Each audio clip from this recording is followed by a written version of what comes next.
ଆଖି ଲେହେରିବାକୁ ନାହିଁ, ପୁରା ତେଜ।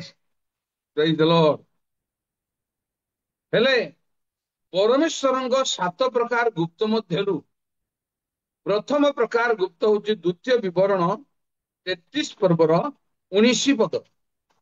ଏହା ହଉଛି ଗୁପ୍ତ ଧନ। ପରମେଶ୍ୱର ତାଙ୍କ ଲୋକମାନଙ୍କ ପାଇଁ, ପ୍ରିୟ ଭାଇ ଭଉଣୀ ମାନେ, ଚକ୍ଷୁ ନ ଦେଖିବା ବିଷୟ ରଖିଛନ୍ତି, ତାହା ପାଇବେ ଆପଣ, ପାଇବେ ମୁଁ। ପ୍ରେଜ୍ ଦ ଲର୍ଡ। ସେମାନେ ଲୋକମାନଙ୍କୁ ପର୍ବତକୁ ନିମନ୍ତ୍ରଣ କରିବେ, ସେଠାରେ ସେମାନେ ଧର୍ମ ବଳି ଉତ୍ସର୍ଗ କରିବେ, କାରଣ ସେମାନେ ସମୁଦ୍ରର ବହୁଳ ପଦାର୍ଥ ଓ ବାଲୁକାର ଗୁପ୍ତ ଧନ ଭୋଗ କରିବେ। ପ୍ରିୟ ଭାଇ ଭଉଣୀ ମାନେ, ପରମେଶ୍ୱର ଗୁପ୍ତ ଧନ ରଖିଛନ୍ତି ଆପଣଙ୍କ ପାଇଁ। ଆମେ ତାହା ପାଇବାକୁ ପ୍ରୟାଣ କରୁଛୁ, ଯାଉଛୁ, ପ୍ରଭୁଙ୍କ ଠାରେ ସମର୍ପଣ ହଉଛୁ। ସେ ଧନ ପାଇବେ ହିଁ ପାଇବେ। କିନ୍ତୁ ସେ ଧନକୁ କୋଉ ପ୍ରକାର ଧନ, ତାହା ଗୋଟେ ଦୁଇଟା କଥା ମୁଁ କହିବି ଆପଣ, ଯେ ସେଇ ଧନ, ଆଧ୍ୟାତ୍ମିକ ଧନକୁ କଣ କୁହାଯାଏ। ଆପଣ ରୋମୀ ପୁସ୍ତକ 9 ପର୍ବ ର 26-27 ପଦରେ ପାଇବେ ଯେ ଗୁପ୍ତ ଧନ କଣ। ପ୍ରଥମେ ପୁଣି 23 ଯେ ପଢନ୍ତୁ। ସରି, 23 ପଢନ୍ତୁ ପ୍ରଥମେ।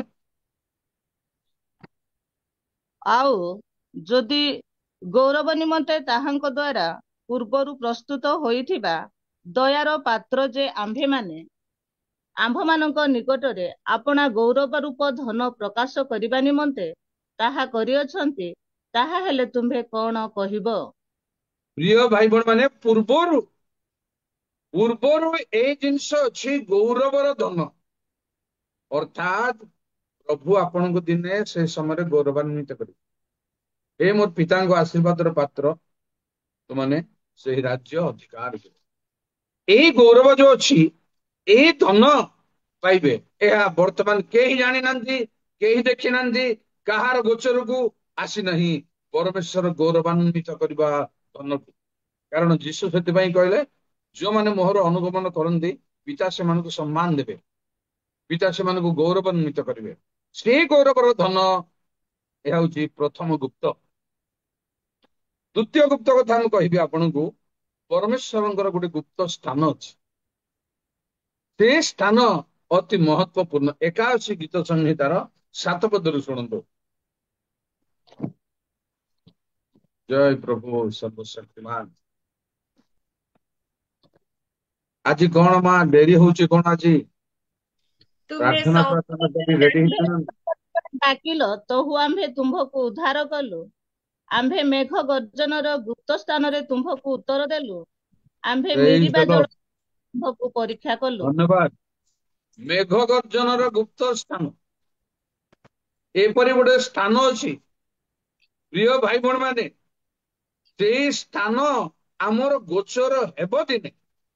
କହିବି ଆପଣଙ୍କୁ, ଟିଫନୀୟ 2 ପର୍ବର 3-2-3, ସେ ସ୍ଥାନ ଆମର ଗୋଚର ହେବ ଦିନେ। ପ୍ରେଜ୍ ଦ ଲର୍ଡ।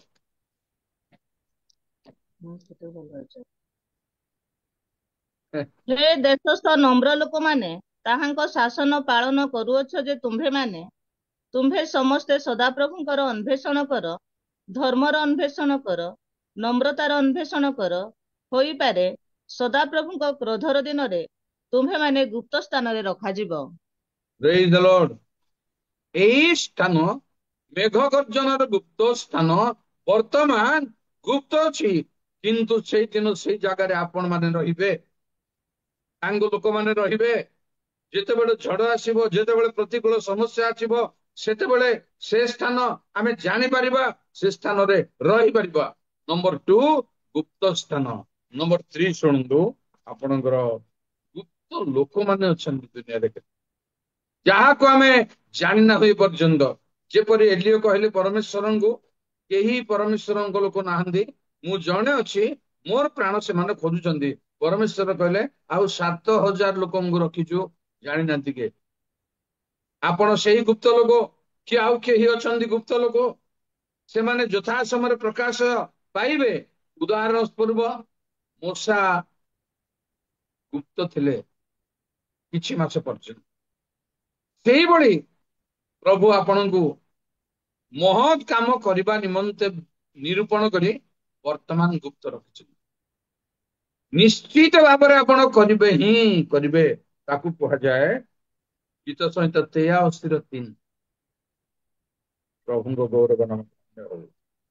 ସେମାନେ ତୁମ୍ଭ ଲୋକମାନଙ୍କ ବିରୁଦ୍ଧରେ କୁଟିଳ ମନ୍ତ୍ରଣା କରନ୍ତି ଓ ତୁମ୍ଭର ଗୁପ୍ତ ଲୋକମାନଙ୍କର ପ୍ରତିକୂଳରେ ପରସ୍ପର ପରାମର୍ଶ କରନ୍ତି।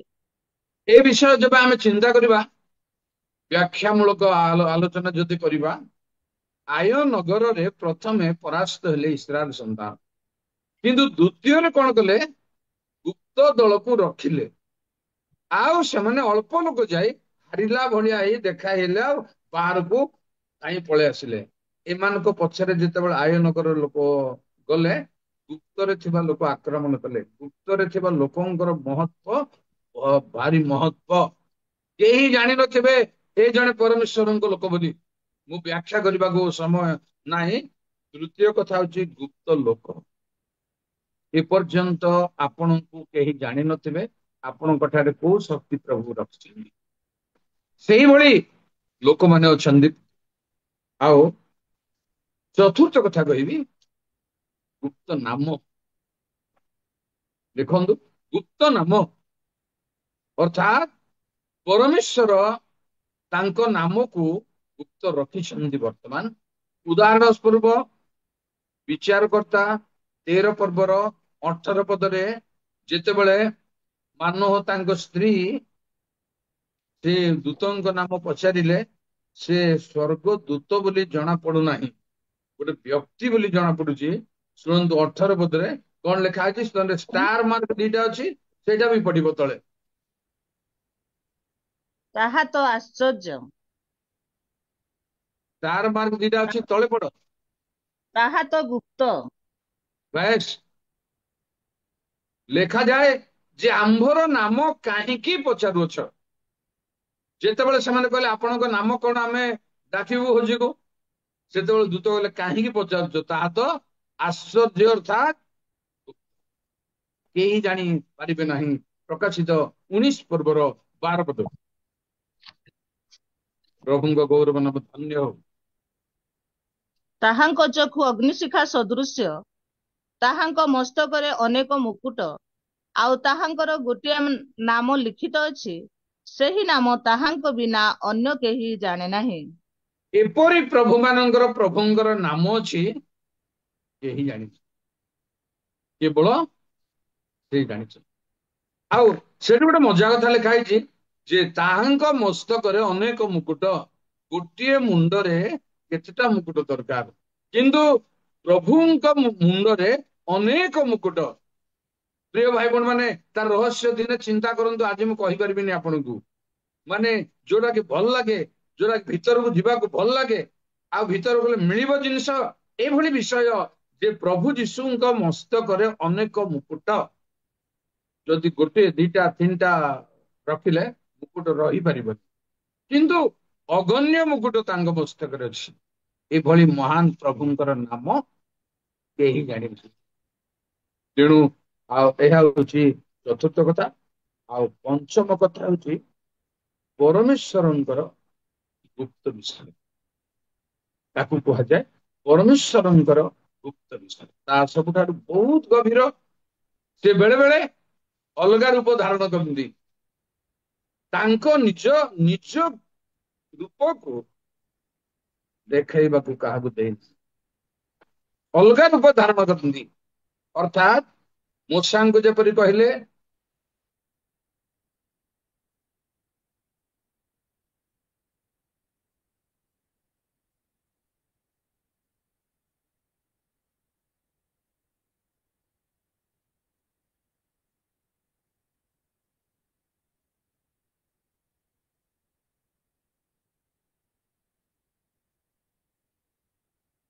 ପରମେଶ୍ୱର ମୂଷାଙ୍କ ସଙ୍ଗେ ମୁଖାମୁଖି ଯୋଉ ମୁଖରେ ମୁଖାମୁଖି ହେଲେ ସେ ମୁଖ ଅଲଗା ଅଛି।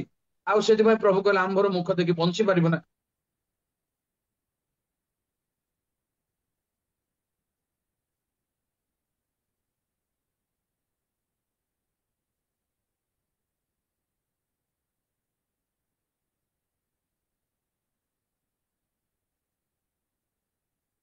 ଦେଖନ୍ତୁ, ପ୍ରେଜ୍ ଦ ଲର୍ଡ। ପ୍ରଥମ ତିମୋଥୀ 6 ପର୍ବର 16 ପଦ।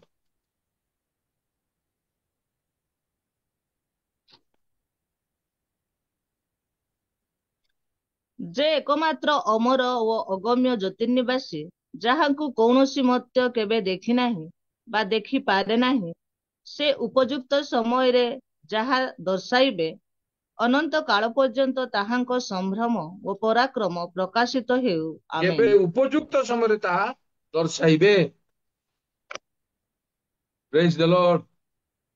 କୌଣସି ମର୍ତ୍ତ୍ୟ ତାଙ୍କୁ ଦେଖିଲେ। ପ୍ରିୟ ଭାଇ ଭଉଣୀ ମାନେ, ଏଇ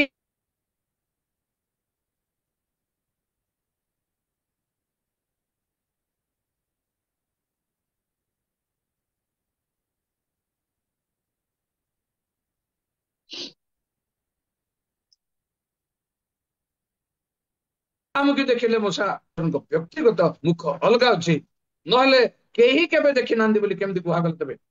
ତାଙ୍କୁ ତ ପ୍ରକାଶ୍ୟ ଭାବରେ ଅବ୍ରାହମ ଚର୍ଚ୍ଚା କଲେ, ଦେଖିଲେ ସମ୍ମୁଖା ସମ୍ମୁଖୀ, କିନ୍ତୁ ଅନ୍ୟ ରୂପରେ। ଆର ଗୁଢ, ଆର ରହସ୍ୟ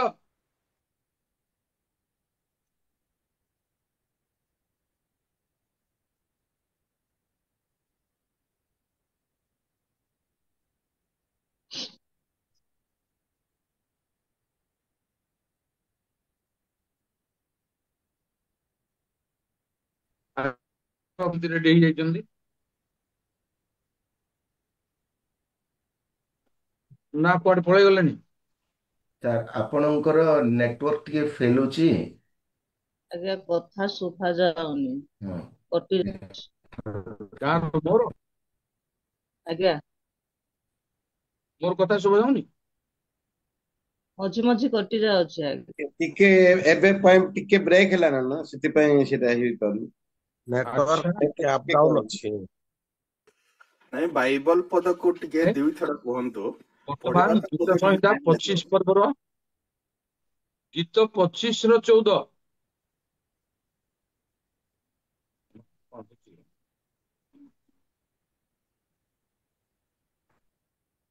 ସଦାପ୍ରଭୁଙ୍କ ଗୁପ୍ତ ବିଷୟ ତାହାଙ୍କ ଭୟକାରୀ ମାନଙ୍କ ଠାରେ ଥାଏ, ଆଉ ବାସ୍, ସେ ସେମାନଙ୍କ ପ୍ରତି ଆପଣା ନିୟମ ପ୍ରକାଶ କରିବେ। ଭାଇ ଭଉଣୀ ମାନେ, ଯେତେ ଗୁପ୍ତ ଥାଉ ପ୍ରକାଶିତ ହେବ ହିଁ ପ୍ରକାଶିତ ହେବ। ତାର ଟାଇମ ଅଛି, ପ୍ରକାଶିତ ହବ। ମୁଁ ତାହା କହିବି ଆପଣଙ୍କୁ। ଏହା ହଉଛି ମୋର ପଞ୍ଚମ ବିଷୟ।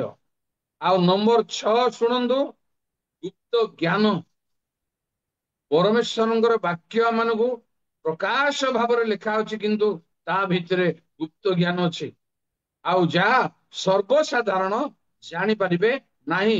ପ୍ରଥମ କରନ୍ତି 2 ପର୍ବର 7 ପଦ। ଶୁଭା ଯାଉଛି? ହ୍ୟାଲୋ। ଶୁଭା ଯାଉଛି, ଶୁଭା ଯାଉଛି। ହଁ ସାର୍, ହଁ। ମାତ୍ର ଆମ୍ଭେମାନେ ନିଗୂଢ ତତ୍ତ୍ୱ ସ୍ୱରୂପ ଈଶ୍ୱରଙ୍କ ଜ୍ଞାନର କଥା କହୁଅଛୁ। ସେ ଗୁପ୍ତ ଜ୍ଞାନ ଈଶ୍ୱର ଆମ୍ଭମାନଙ୍କ ଗୌରବ ନିମନ୍ତେ ଜଗତର ପୂର୍ବେ ନିରୂପଣ କରିଥିଲେ।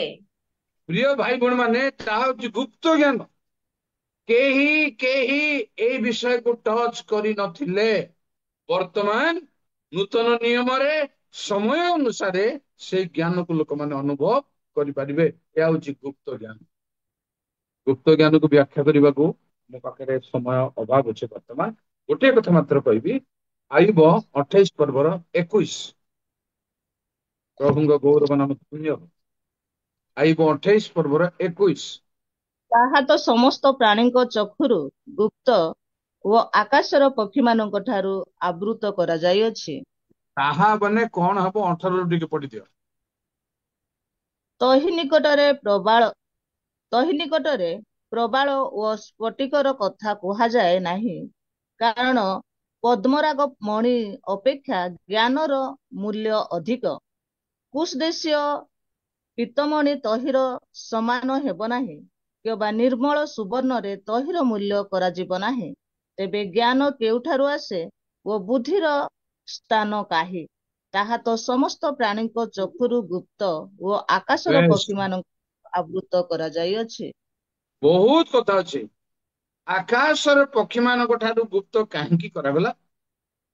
ଚିନ୍ତାର ବିଷୟ। ଆପଣ ମାନେ ସେ କଥା ଚିନ୍ତା କରନ୍ତୁ, ୟା ଉପରେ ଭାବି ଯାଆନ୍ତୁ ଯେ ଜ୍ଞାନ ସମସ୍ତ ପ୍ରାଣୀ ଠାରୁ ଯଦି ଗୁପ୍ତ କରାଗଲା, ଆକାଶର ପକ୍ଷୀର କଥା ଏଠିକି ଆସିଲା କାହିଁକି? ଏହା ଅଲଗା ଏକ ମହତ୍ଵ ବିଷୟ। ତେଣୁ ପ୍ରିୟ ଭାଇ ଭଉଣୀ ମାନେ, ଏ ଜ୍ଞାନ ଗୁପ୍ତ ରହିଥାଏ, ପ୍ରକାଶ କରାଯାଏ। ଲୁକ 9 ପର୍ବର 45 ପଦରୁ ଶୁଣନ୍ତୁ।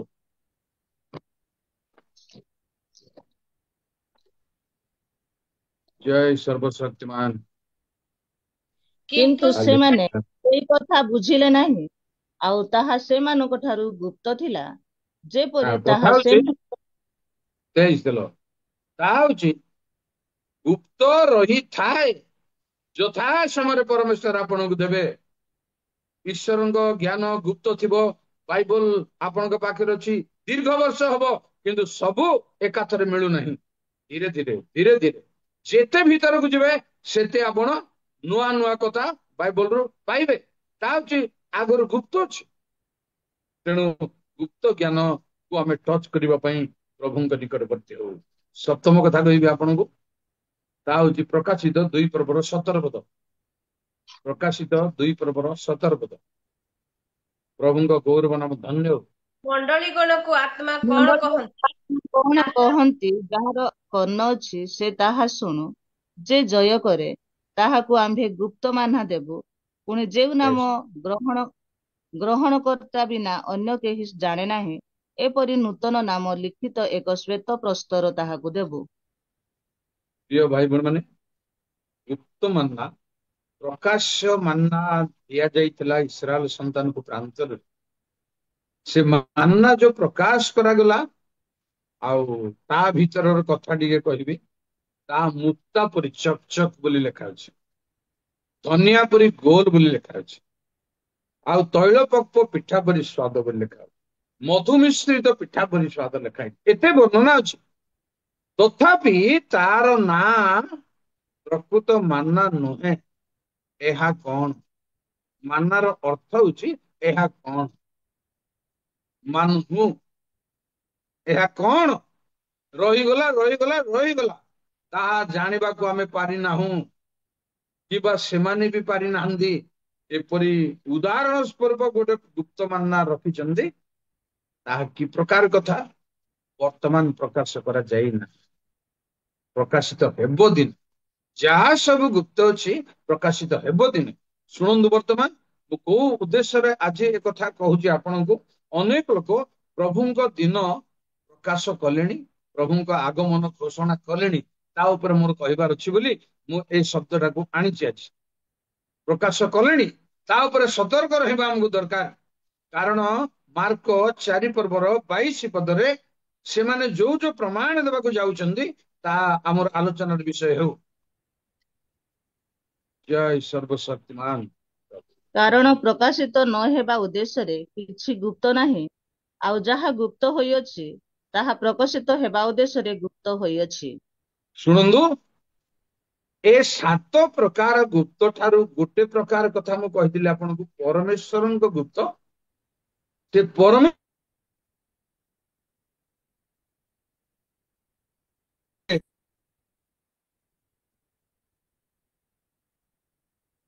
ମୂଳ ବିଷୟ।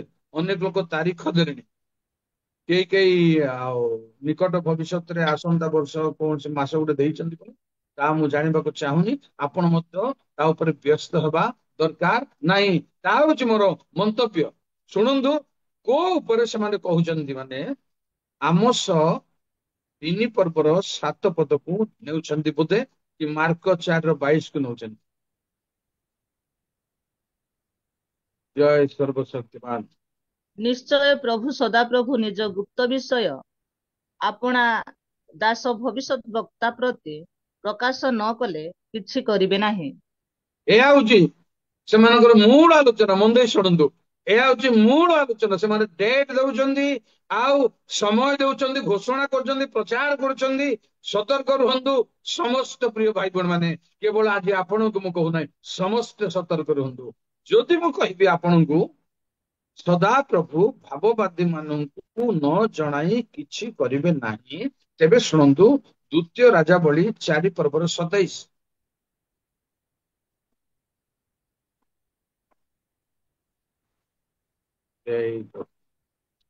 ଏଥିଉତ୍ତାରେ ସେ ପର୍ବତରେ ପରମେଶ୍ୱରଙ୍କ ଲୋକଙ୍କ ନିକଟକୁ ଆସି ତାଙ୍କ ଚରଣ ଧରି କହିଲେ, ତହିଁରେ ଗିହେଜୀ ତାହାଙ୍କୁ ଛଡ଼ାଇ ଦେବା ପାଇଁ ନିକଟକୁ ଆସିଲା। ମାତ୍ର ପରମେଶ୍ୱରଙ୍କ ଲୋକ କହିଲେ, ତାହାଙ୍କୁ ଛାଡ଼ି ଦିଅ, କାରଣ ତାହାର ଅନ୍ତରରେ ତାହାର ପ୍ରାଣ ଶୋକାକୁଳ ହେଉଅଛି। ମାତ୍ର ସଦାପ୍ରଭୁ ମୋ ଠାରୁ ତାହା ଗୋପନ କରି ତାହା ମତେ ଜଣାଇ ନାହାନ୍ତି। କି ପ୍ରକାର କଥା ଚିନ୍ତା କରନ୍ତୁ, ଦୁଇଟା ମିଶାନ୍ତୁ। ପରମେଶ୍ୱର ତ ଗୁପ୍ତ ବିଷୟ ନ କହି କିଛି କରିବେନି। ଇଲିଶାଇଙ୍କର ପ୍ରାର୍ଥନାରେ ସେ ଫଳ ହେଇଥିଲା, ସେ ଫଳକୁ ସେ ପୁଅକୁ ପ୍ରଭୁ ନେଇଗଲେ, ମୃତ୍ୟୁ ଘଟିଲା। କାହିଁକି ଇଲିଶାଇଙ୍କୁ ଜଣେଇଲେନି? କଣ ଭାବୁଛନ୍ତି ଆପଣମାନେ? ଆପଣମାନେ କେବଳ ନୁହନ୍ତି, ଆଉ ଯୋଉ ଶ୍ରୋତା ମାନେ ଆଗକୁ ଯିବେ ସେମାନଙ୍କ ପାଇଁ ମୁଁ କହୁଛି, ଯୋଉ ଶ୍ରୋତା ମାନେ ଏହା ଦେଖିବେ ଆଗକୁ ସେମାନଙ୍କୁ କହୁଛି, ଶୁଣିବେ ଆଗକୁ ସେମାନଙ୍କୁ କହୁଛି, ୟାର କାରଣ କଣ? ପରମେଶ୍ୱର ତ ବକ୍ତାଙ୍କୁ ନ କହି କିଛି କରିବେନି, ନ କହି କଲେ କେମିତି? ତେଣୁ ଆକୁ କୁହାଯାଏ ପ୍ରେରିତ 1:7। Praise the Lord. ସେ ସେମାନଙ୍କୁ କହିଲେ, ଯେ ସମସ୍ତ କାଳ କି ସମୟ ପିତା ସ୍ୱକର୍ତ୍ତୃତ୍ୱର ଅଧୀନରେ ରଖିଅଛନ୍ତି, ତାହା ତୁମ୍ଭମାନଙ୍କର ଜାଣିବା ବିଷୟ ନୁହେଁ। ନୁହେଁ।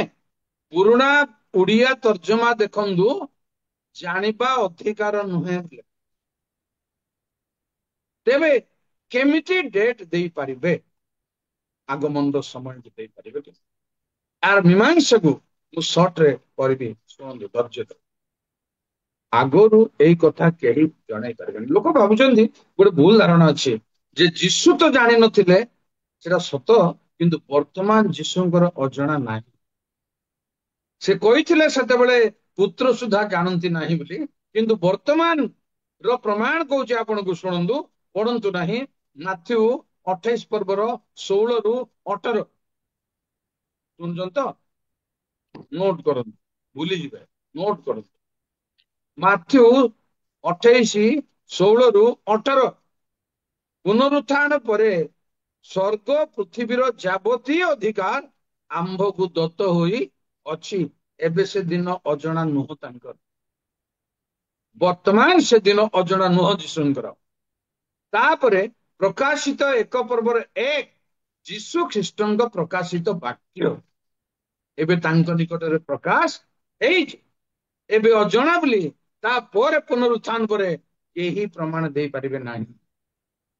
ତେଣୁ ପ୍ରିୟ ଭାଇ ଭଉଣୀ ମାନେ, ପ୍ରଭୁ ଜାଣିଛନ୍ତି ସେଦିନ ଦିନେ ସମସ୍ତଙ୍କୁ ଏକାଥରେ ପ୍ରକାଶ କରିବେ।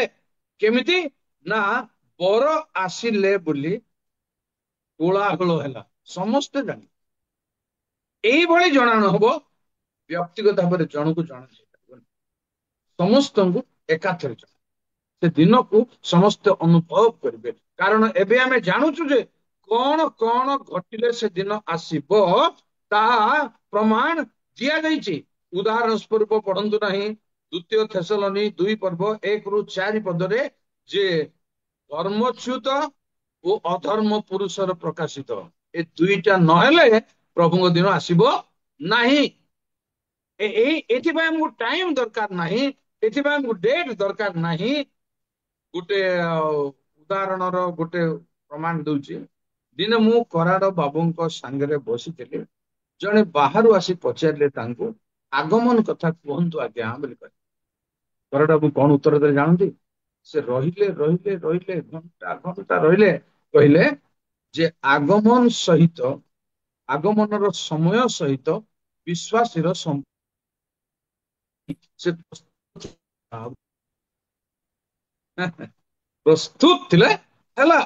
କାରଣ ଯୀଶୁ କହିଲେ, ପଢନ୍ତୁ ନାହିଁ, ଜହନ 7:6, ତୁମର ସମୟ ସବୁବେଳେ ଉପସ୍ଥିତ, ମୋର ସମୟ ପର୍ଯ୍ୟନ୍ତ ରେଡି ଥିଲେ। ସେଦିନ ଆମ ସମୟ ସବୁବେଳେ ଆସୁଛି। ଯେତେବେଳେ ପ୍ରଭୁ ନେଇଯିବେ, ଆମର ସମୟ ଆସିଲେ ଆଗମନ ପାଇଁ ସମ୍ପର୍କ କିଛି ନାହିଁ। ବୁଝିପାରୁଛି ବୋଲି ମୁଁ ବିଶ୍ୱାସ କରୁଛି। ତେଣୁ ଆଗମନର ସମୟକୁ କହିକି ଦୁନିଆକୁ ଆଉ ବ୍ୟବହାର କରିବା ଅଧିକାର କାହା ପାଖରେ ନାହିଁ। ଯେବେ ଆଜି ଆସିଯାଏ ପ୍ରଭୁ ଆପଣଙ୍କୁ ଟଚ୍ କରିବେ ହିଁ କରିବେ, ତାଙ୍କ ସହିତ ସାକ୍ଷାତ କରିବାକୁ ନିଶ୍ଚିତ କେବେ ଭୁଲ ହେବ ନାହିଁ। କାରଣ ମାନେ ଥିଲେ ମଧ୍ୟ କୋଳାହଳ ସୃଷ୍ଟି ପରମେଶ୍ୱର କଲେ। ଏହା କଣ? ଏ କୋଳାହଳର ମହତ୍ଵ କଣ? ସେ ଆସୁଛନ୍ତି ବୋଲି ଜାଣିବା କଳା। ଏହା କରିବ ଦୁନିଆରେ ହେବ ଗୋଟେ କୋଳାହଳ କି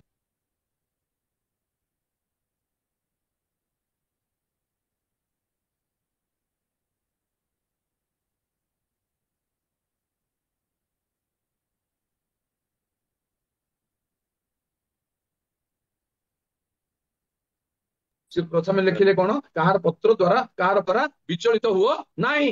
କାରଣ ଏଇ ଦୁଇଟା ଘଟଣା ଦୁନିଆରେ ଘଟିଲା ପରେ ପ୍ରଭୁଙ୍କ ଆଗମନ ହବ। ନିଶ୍ଚିତ ଭାବରେ ପ୍ରଭୁ ତାଙ୍କ ଲୋକମାନଙ୍କୁ ଉଠେଇ ନେବେ। ଶୋଇଥିଲା ଲୋକଙ୍କୁ ଉଠେଇକି ସେ ବର ସହିତ ସାକ୍ଷାତ କରିବାକୁ ଦେବେ। କୌଣସି ଫେଲୁର କେବେ ହେବ ନାହିଁ, କିନ୍ତୁ ପ୍ରସ୍ତୁତ ରହିବ। ତେଣୁ ଯାହା ସବୁ ପିତା ସର୍ବୋତ୍ତଙ୍କ ଅଧୀନରେ ରଖିଛନ୍ତି ତାହା ଯଥା ସମୟରେ ପ୍ରକାଶ କରିବେ। ପ୍ରକାଶ କରିବାର ଚାନ୍ସ ଅଛି। ମୁଁ ସେତେବେଳେ କହିଲି ଆପଣଙ୍କୁ, ପିତରକୁ କହିଲି ମୁଁ ଯାହା ତମକୁ କହୁଛି ତୁମେ ଏବେ ଜାଣିପାରିବ ନାହିଁ, କିନ୍ତୁ ପରେ ଜାଣିବ। ଏ ହଉଛି ଯୋହନ 13 ପର୍ବର 7। ପରେ ଜାଣିବ, ଜାଣିବାର ଚାନ୍ସ ଅଛି, କିନ୍ତୁ ସମସ୍ତଙ୍କୁ ଏକଥରେ ଜଣକୁ ନୁହଁ। କେତେ ଭକ୍ତ କେତେ ସାଧୁ ହେଲେ ମଧ୍ୟ ବ୍ୟକ୍ତିଗତ ଭାବରେ କାହାକୁ କହିବେ ନାହିଁ। ସମୂହ ଭାବରେ ସମସ୍ତଙ୍କ ନିକଟରେ ପ୍ରକାଶ କରାଯିବ ସେ ଅବକାଶ। ତେଣୁ ଆସନ୍ତୁ, ପ୍ରଭୁଙ୍କର ଗୁପ୍ତ ବିଷୟ ସବୁ ଯାହା ଯାହା ଆମେ ଚିନ୍ତା କଲୁ ତାହା ଆମକୁ ପାଇବା ପାଇଁ, ଅନୁଭବ କରିବା ପାଇଁ ଅଧିକାର ଅଛି। କିନ୍ତୁ ସମୟାନୁକୂଳ, କିନ୍ତୁ ଟାଇମ ଅନୁସାରେ ଆପଣ ସମର୍ପିତ ରହିଲେ ଆସିବ ସେ ଗୁପ୍ତ ବିଷୟ ସବୁ ପ୍ରକାଶ ହେବ। ସମର୍ପଣ ପ୍ରଭୁଙ୍କ ନିକଟବର୍ତ୍ତୀ ସବୁବେଳେ ହଉଥିଲେ ଆସିବ। ନହେଲେ କେତେ ଥର ବାଇବଲ ଶେଷ କଲେ ମଧ୍ୟ ଗୁପ୍ତ ବିଷୟ ପ୍ରକାଶ ହେଇପାରିବ ନାହିଁ। ସମର୍ପଣ ତାଙ୍କ ମୁଖ ଅନ୍ୱେଷଣ। ସେଥିପାଇଁ ଆସନ୍ତୁ, ପ୍ରଭୁ ଆମମାନଙ୍କୁ ଆତ୍ମୀୟ ଭାବରେ ସକ୍ଷମ କରନ୍ତୁ ପ୍ରଭୁଙ୍କ ଦିନ ସନ୍ନିକଟ ବେଳେ, ଯେପରି ଆମେ ଫେଲୁର ହେବା ନାହିଁ।